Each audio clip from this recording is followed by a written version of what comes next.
At 3:30, we got NC State, who's 4-2. Travel number 16, Notre Dame, who's 3-2. In an elimination game, baby, whoever loses this game cannot make an at-large, not realistically. So the Fighting Irish favored by 23.5 points on Peacock. CJ Bailey, battle of the CJs, by the way. He's gone 138 and 185, going for 1,660 yards, 13 touchdowns, 4 interceptions.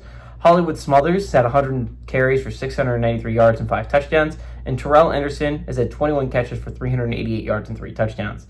CJ Carr has gone 86 and 127, going for 1,280 yards, 11 touchdowns, 2 interceptions. Jeremiah Loves had 82 carries for 444 yards and 6 touchdowns. And Jordan Faison has had 25 catches for 327 yards and 2 touchdowns. NC State is 2-2 against Notre Dame all time. Last 2 games have gone to Notre Dame in 2017 and 2023. NC State is 1-0 in one-possession football games, but they are 0-1 when traveling to South Bend.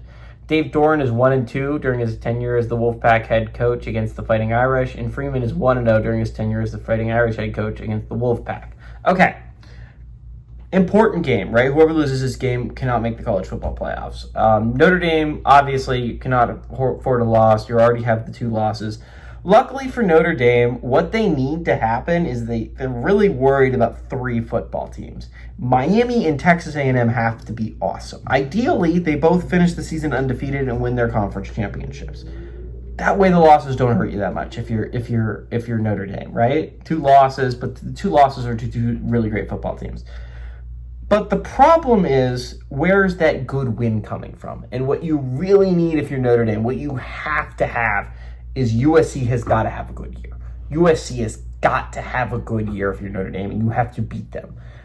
It is really the only spot on the schedule you could imagine the team being a really solid football team, and that being a good win to point to at the end of the year is the USC Trojans. That is really it. They might not play another team that's going bowling. Maybe NC State can go bowling. They'd have to go 2-0 in their games against unranked opponents if they don't beat a ranked opponent. It's possible NC State's a bowl eligible team. I'm just saying, again, if you're Notre Dame, you've got to win out, and you have to hope and pray that those 3 teams I just mentioned are really, really good football teams outside of you. NC State, on the other hand, they sit at 4-2 with no room for wiggle room. If you want to go to the college football playoffs, you're going to have to win out. It's unfortunate if you're the Wolfpack because they started the season off so strong. You started 3-0, and then you lost 2 in a row. If you hadn't lost the Virginia Tech game, I'd say you're sitting in not the worst position on planet Earth right now.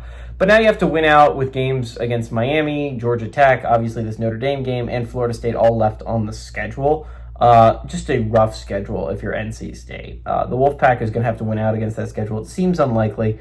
I still think the Wolfpack is a solid football team. I think Notre Dame might be in for a little bit of a look ahead because, again, they play their biggest game of the season next week against USC, a game that could determine both their seasons overall. Again, Notre Dame cannot afford to lose again.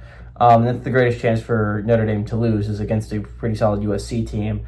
I think there's a chance for a look ahead here. I don't think NC State is good enough to take advantage of that fully, but I think the Wolfpack can keep it close. Give me the Wolfpack to cover that 23.5 point spread, but I like Notre Dame to be the one to eliminate the Wolfpack and not the other way around.